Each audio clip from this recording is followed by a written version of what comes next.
चला तर मुलांनो, आज आपण इंग्रजी वाचनाचं कौशल्य शिकणार आहोत. बऱ्याच मुलांना इंग्रजी व्यवस्थित वाचता येत नाही आहे. इंग्रजी वाचण्यामधली जी लयबद्धता आहे, ती लय, त्यातले चढउतार ते जमत नाही आहेत. वाचत असताना आत्मविश्वास नसतो, कॉन्फिडन्स नसतो. मला वाचायला येईल की नाही ही मनामध्ये भीती असते. आणि गुरुजी वर्गामध्ये शिकवत असताना आपण त्या वाचनाकडे लक्ष देत नाही, तो धडा नीट समजून घेत नाही आहे. त्यामुळे आपल्याला वाचायला येत नाही आहे. आता आपल्याला इंग्रजी वाचायला शिकायचं म्हणजे गुरुजी आपल्याला वर्गात तो धडा शिकवतात.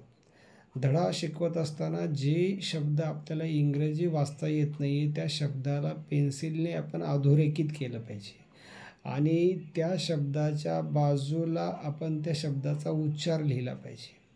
गुरुजीने जर गतीमध्ये शिकवलं आणि त्या शब्दाचा उच्चार आपल्याला जर लक्षात नाही आला, तर तो आपण आपल्या हुशार मित्राकडून त्याचा उच्चार आपण लिहून घेतला पाहिजे.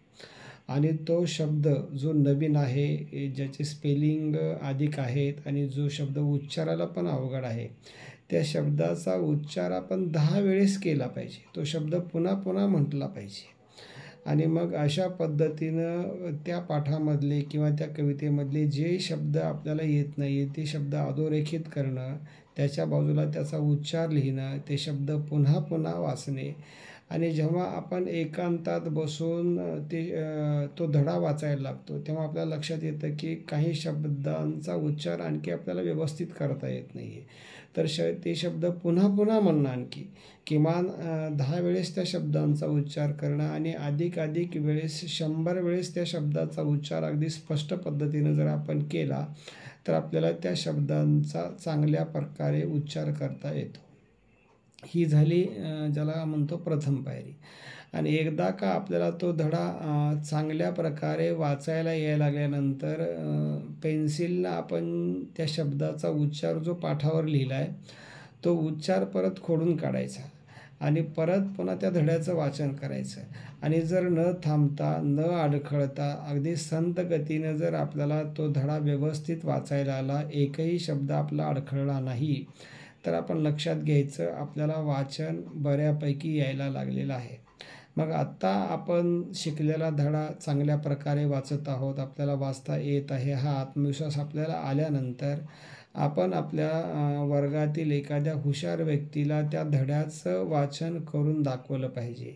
त्याला ते ऐकवलं पाहिजे आणि मग त्याला विचारलं पाहिजे की बाबा रे, कालच्यापेक्षा आज माझ्या इंग्रजी वाचनामध्ये काही सुधारणा झाली का? मी जे वाचन करतो आहे ते चांगलं वाचन करतो आहे का? शब्दांचे उच्चार योग्य होत आहेत का? माझ्या वाचनामधलं जो आत्मविश्वास आहे, तो आत्मविश्वास आहे का? अशा सगळ्या गोष्टीची चर्चा आपण त्या मित्रासोबत केली पाहिजे.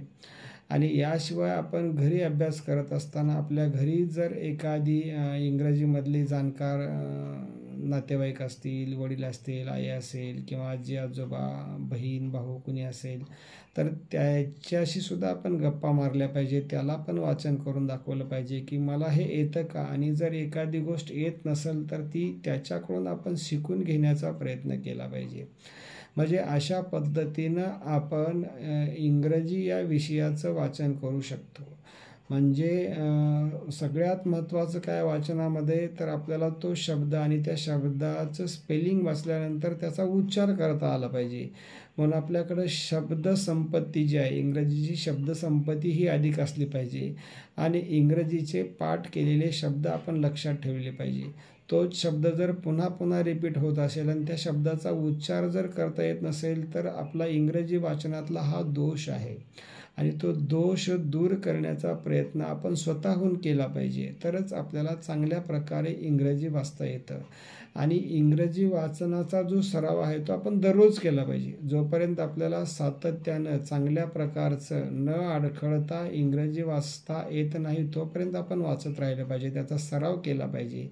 ज्या वेळेस नवीन धडा शिकवला जातो, तर या स्टेपनंच, म्हणजे न येणारे शब्द अधोरेखित करणं, त्याचा उच्चार लिहून घेणं, परत त्या शब्दाचे उच्चार 10 वेळेस, 20 वेळेस, 30 वेळेस करणं, परत तो लिहिलेला उच्चार खोडून काढणं आणि परत पुन्हा त्या पाठाचे मोठ्यानं वाचन करणं, आपल्या रूममध्ये आपण ज्या खोलीमध्ये अभ्यास करत असतो त्या खोलीमध्ये बसून त्या पाठाचं मोठ्यानं वाचन करणं, अशा प्रकारचा सराव जर आपण इंग्रजी वाचनात केला आणि इंग्रजी वाचनात जर सातत्य ठेवलं तर निश्चितच आपल्याला इंग्रजी चांगलं वाचायला येईल असा मला विश्वास वाटतो.